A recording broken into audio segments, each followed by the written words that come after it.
There's a kind of strength that doesn't shout. It doesn't break things to prove it's powerful. It doesn't run from chaos, it walks through it.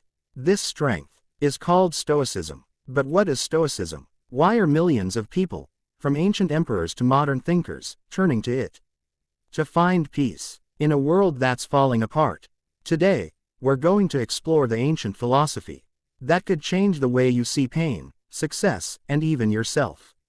This is Stoicism. Part 1. The Origin of Stoicism. It began, over 2,000 years ago, in the bustling city of Athens.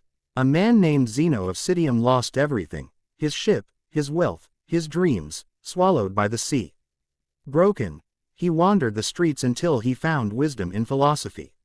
He began teaching under a painted porch, known as the Stoipoikial. From that porch came a new way of living, a philosophy not about words, but about how to live. They called it Stoicism, a way to master yourself when the world around you cannot be mastered.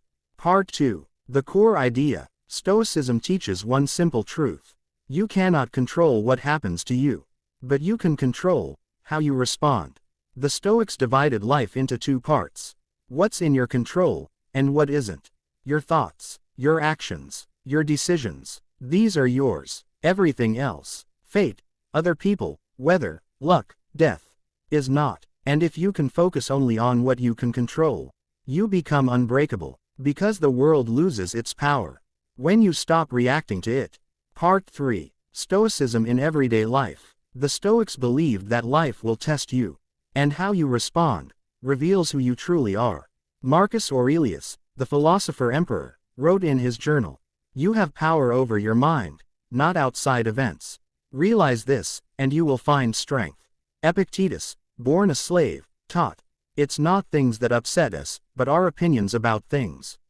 Seneca, a powerful Roman advisor, reminded us, "We suffer more often in imagination than in reality."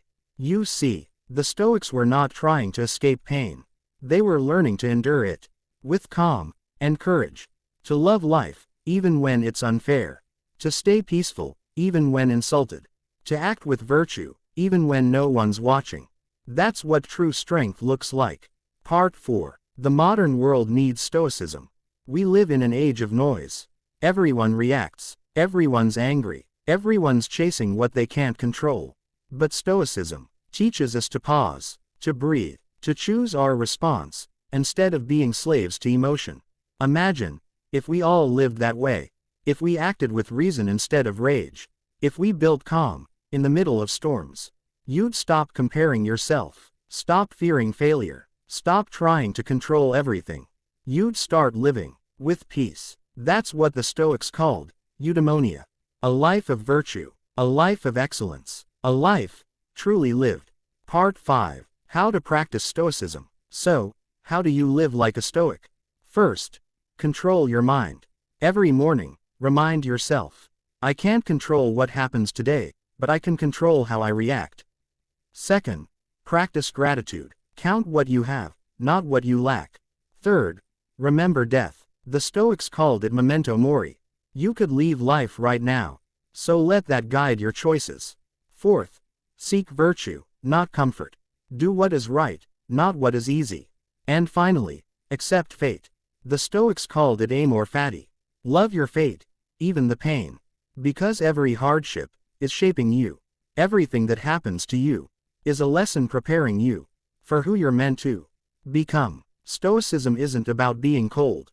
It's about being calm. It's not about ignoring life. It's about mastering it. When you stop trying to control the world, you finally start controlling yourself. And that's where peace begins. So ask yourself, when chaos comes again, and it will you react like everyone else? Or will you stand calm in the storm? This is Stoicism. And maybe it's exactly what the world needs right now.